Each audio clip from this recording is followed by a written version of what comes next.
और एक बार फिर बीती रात इजराइल पर हुआ है जबरदस्त हमला। ईरान ने मिसाइल्स इतने जबरदस्त हमले किए हैं, पूरा इजराइल धुआं धुआं हो रखा है। मैं आपको इजराइल पर हमलों का अपडेट बताऊंगा, लेकिन इस वक्त जो सबसे बड़ी खबर आ रही है, जो सबसे अहम खबर, देखिए ईरान का भयंकर गुस्सा देखने को मिल रहा है। एक रात में ईरान ने 300 से ज्यादा मिसाइल्स फायर कर दी हैं इजराइल के ऊपर, और नतीजा यह है कि पूरा बेन गुरियन एयरपोर्ट जल चुका है। बताया जा रहा है कि 15 से 20 मिसाइल्स ने सिर्फ बेन गुरियन एयरपोर्ट को हिट किया है। वहां खड़े कई जहाज धू धू कर जल रहे हैं, जिसकी तस्वीरें भी सामने आ चुकी है। ईरान की सेना ने कहा था आज की रात सबसे बड़ा हमला होगा इजराइल पर, और बिल्कुल वैसे ही हुआ।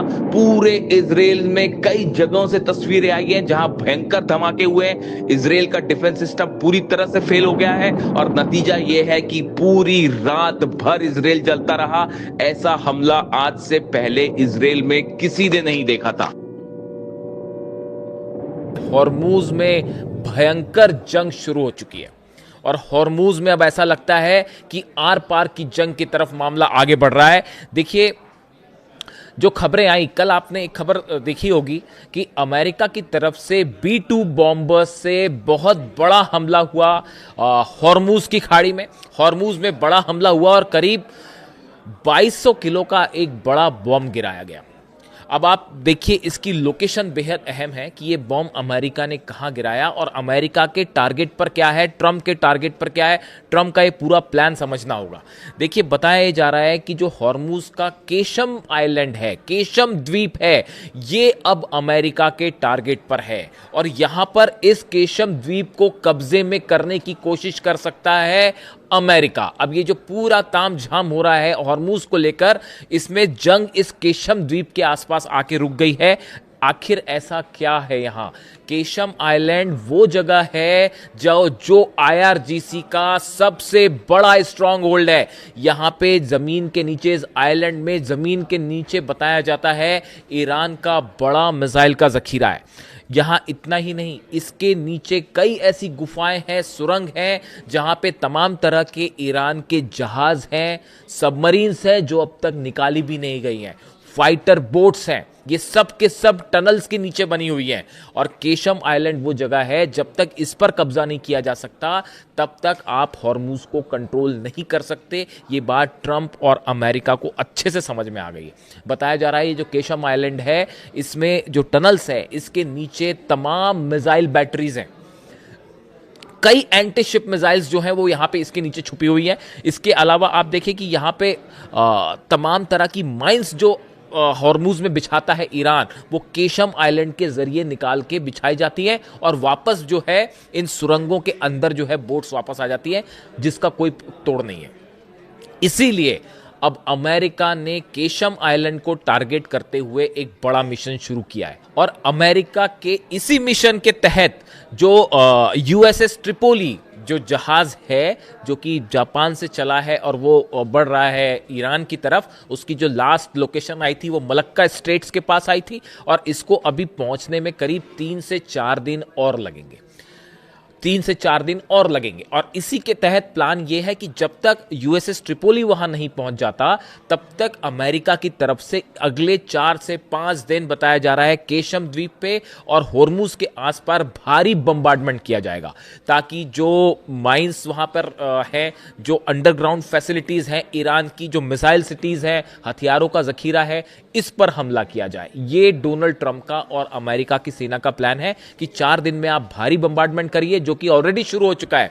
B-2 बॉम्बर्स हर दिन, B-52 बॉम्बर्स हर दिन यहां पे जो है वो बम्बार्डमेंट कर रहे हैं, और पहले आप हवाई हमले करें, उसके बाद USS ट्रिपोली यहां पहुंचे और हमले करें। लेकिन ईरान की सेना ने करारा जवाब दिया है अमेरिका को, और अमेरिका का ये प्लान जो है वो अभी से देखिए कैसे मुश्किल में है। पहले तो खबर आई है USS जेराल्ड को लेकर।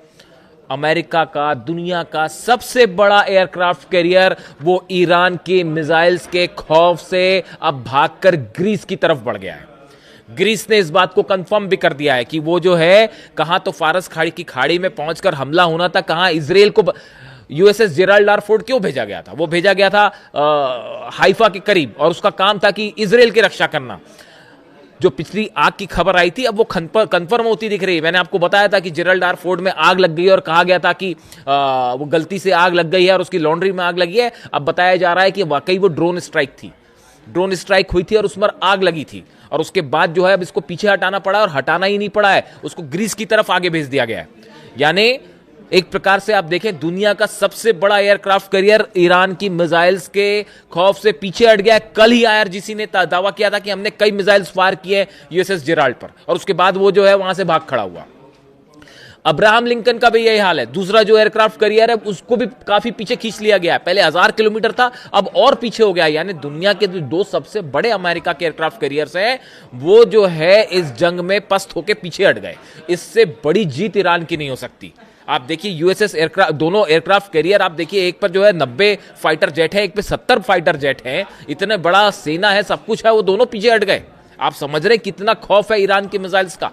उसके अलावा आप देखिए कि जो यूएसएस ट्रिपोली है, अब बताया जा रहा है इसको भेजा जा रहा है ताकि ये वहां पे जाके कुछ कमान संभाले। अब वहां पे वो जब एयरक्राफ्ट कैरियर कुछ नहीं कर पाए तो यूएसएस ट्रिपोली वहां पे जाके क्या करेगा और कैसे एक्शन करेगा और कैसे सेफ रहेगा, इसको लेकर भी सवाल उठ रहे हैं कि यूएसएस ट्रिपोली जैसे ही वहां पहुंचे पता चला ईरान की जो है वो खुर्रम शहर और फतेह 2 और एंटीशिप जो मिसाइल्स हैं वो मेहदी वो बरसनी शुरू हो जाए, इसको लेकर भी तमाम सवाल उठ रहे हैं। अब देखिए इस बीच में एक बड़ा डेवलपमेंट हुआ है। फ्रांस ने जंग में जाने से साफ मना कर दिया है, जर्मनी ने फ्रांस में जाने से साफ मना कर दिया है, ईयू ने कह दिया है, यूरोपियन यूनियन ने कह दिया है कि हम अपने जंगी जहाज हॉर्मुज में नहीं भेजेंगे। इटली ने किसी भी तरह की मदद से मना कर दिया है। अब आप देख रहे हैं नाटो पे जो गुस्सा हो रहे हैं, ट्रंप अपना फ्रस्ट्रेशन, इसके लिए सही शब्द फ्रस्ट्रेशन है कि जो डोनाल्ड ट्रंप अपना फ्रस्ट्रेशन दिखा रहे हैं उसकी क्या वजह है। नाटो के जितने बड़े देश हैं, यूरोप के जितने बड़े देश हैं, उन्होंने इस जंग में शामिल होने से मना कर दिया है। डोनाल्ड ट्रंप को सीधा सीधा मना कर दिया है। यानी जिनके भरोसे बैठे थे कि शायद कोई मदद करेगा, मदद करना मना कर दिया। इसीलिए ईरान की सेना कह रही है कि मदद मांगते फिर रहे हैं। कल आईआरजीसी का बयान आया कि जो है डोनाल्ड ट्रंप जो है वो तमाम देशों से जो है मदद की भीख मांगते फिर रहे हैं, ये बात कह रही है ईरान की सेना की तरफ से, ये बात कहा गया। अब देखिए इसमें लेकिन इसके साथ दो डेवलपमेंट है जो मैंने कल आपको पिछले वीडियो में ही बताए थे कि एक बड़ी बैठक हुई है सऊदी में, एक बड़ी बैठक हुई है यूएई में, जिसके बाद अब इस तरह की खबरें हैं। देखिए इसका अभी कोई अनाउंसमेंट नहीं है, लेकिन जो इंटरनल सोर्सेस से खबरें आ रही हैं ऐसा हो सकता है, अभी कंफर्म नहीं है, मैं रिपीट करूंगा कि यूएई अमेरिका की मदद कर सकता है हॉर्मुज में। देखिए खार्ग आइलैंड पर भी जो हमले हुए उसमें मैंने आपको बताया था कि जिस तरह से बातें सामने आई, ऐसे दावे हुए कि जो B-2 बॉम्बर्स ने टेक ऑफ किया था वो यूएई के पोर्ट से किया था। यही वजह है कि यूएई पे जो मिसाइल्स गिर रही हैं और जो नुकसान हुए हैं, फुजेरा पोर्ट पर जो है फिर से धमाके की खबर आई है। ये कल जो धमाके हुए थे उसके बाद बीती रात फिर जो है वो फुजेरा पोर्ट के पास से धमाकों की आवाजें सुनाई दी गई। और इसके अलावा जो ऑयल पोर्ट है उसको बड़ा नुकसान हुआ है बताया जा रहा है। ऑयल पोर्ट जो है यूएई का फुजेरा पोर्ट के पास, उसको बड़ा नुकसान हुआ और उसमें आग भी लगी है। इसी तरह आप कतर में देखिए, अगर अरब में हमलों की बात करें, कतर में धमाकों की आवाज सुनाई दी है। यानी बीती रात पिछले चंद घंटों के अंदर कतर पे भी हमले हुए हैं। इसके अलावा बगदाद में अमेरिकी दूतावास पर फिर से हमला हुआ है, अमेरिकी एम्बेसी पर फिर से हमला हुआ है और पूरी दुनिया में अलर्ट जारी कर दिया गया है कि अमेरिका की एम्बेसीज की सुरक्षा फौरन बढ़ा दी जाए। यानी खतरा पूरी दुनिया में अब मंडरा रहा है अमेरिका के ऊपर। जो बात पहले से हम इस बात के लिए आगाह कर रहे थे कि ये मामला जो है सिर्फ सीमित नहीं रहेगा ईरान तक या फिर मिडिल ईस्ट तक। इंटेल सोर्सेज बता रहे हैं कि पूरे दुनिया में अमेरिकन एम्बेसीज अब निशाने पर हैं और ईरान की तरफ से जो स्लीपर सेल्स हैं वो कहीं भी एक्टिवेट हो सकते हैं और अमेरिका में घुसकर भी हमले हो सकते हैं और पूरी दुनिया में कहीं पर भी अमेरिकन एम्बेसीज को निशाना बनाया जा सकता है। इसके अलावा अगर आप सऊदी की बात करें, देखिए सऊदी की भूमिका को लेकर तमाम सवाल उठ रहे हैं। मैं अभी उस बारे में कुछ नहीं कहना चाहूँगा, लेकिन ये ज़रूर है कि सऊदी जो है वो सीधा टारगेट पर है ईरान के। और एक बड़ा हमला ऐसा हुआ है सऊदी पर जिसका जिक्र करना बेहद अहम है। हालांकि ये हमला 24 घंटे पहले हुआ है, यानी कि ये हमला 18 तारीख को हुआ है। देखिए, Iran has reportedly launched a series of drone strikes targeting US military assets in the Middle East, destroying the American ANFPS 117 radar नियम Al Qassim airport in Saudi Arabia. Saudi Arabia के एयरपोर्ट पर America का ANFPS 117 radar system जो लगा हुआ था, इसके ऊपर ड्रोन स्ट्राइक होती है और यह पूरी तरह से तबाह हो जाता है। यानी एक बार फिर एक और रडार सिस्टम अमेरिका का तबाह हो गया, जिसकी कीमत 20 मिलियन US थी। यानी शाहिद ड्रोन 16 लाख रुपए में जो बनता है, उस शाहिद ड्रोन ने 20 मिलियन US, हिसाब लगा लेना आप कैलकुलेटर में कितना है, वो जो है उसके ऊपर स्ट्राइक करके 20 मिलियन US का जो रडार सिस्टम था उसको तबाह कर दिया। अब ये रडार सिस्टम क्या करता था? ये रडार सिस्टम 400 से 500 किलोमीटर के अंदर कोई भी मिसाइल आएगी, कोई भी ड्रोन आएगा, उसका पता लगाता था। किसी तरह का कोई और हमले का अंदेशा है तो उसके बारे में अलर्ट करता था। अब जब अलर्ट करने वाला रडार सऊदी का, जब उसी को ऊपर ड्रोन गिर जाता है, अब इससे अब इसको अब आप क्या मानेंगे बताइए? ये जो रडार है 460 किलोमीटर जो है इसकी रेंज थी। इसका काम था कि मिसाइल आ रही है या नहीं आ रही ये बताना, और ड्रोन आ रहे हैं कि नहीं बताना। उस रडार के ऊपर जिसका काम था कि बताना, अलर्ट देना, उसके ऊपर ड्रोन गिर जाता है शायद 136। अब आप समझ लीजिए इससे कि क्या नतीजे हैं इसके, और डिफेंस सिस्टम कितना बुरी तरह से ध्वस्त है अमेरिका का पूरे अरब में।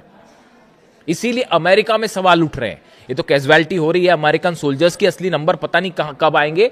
हजारों सोल्जर्स घायल है अमेरिका के।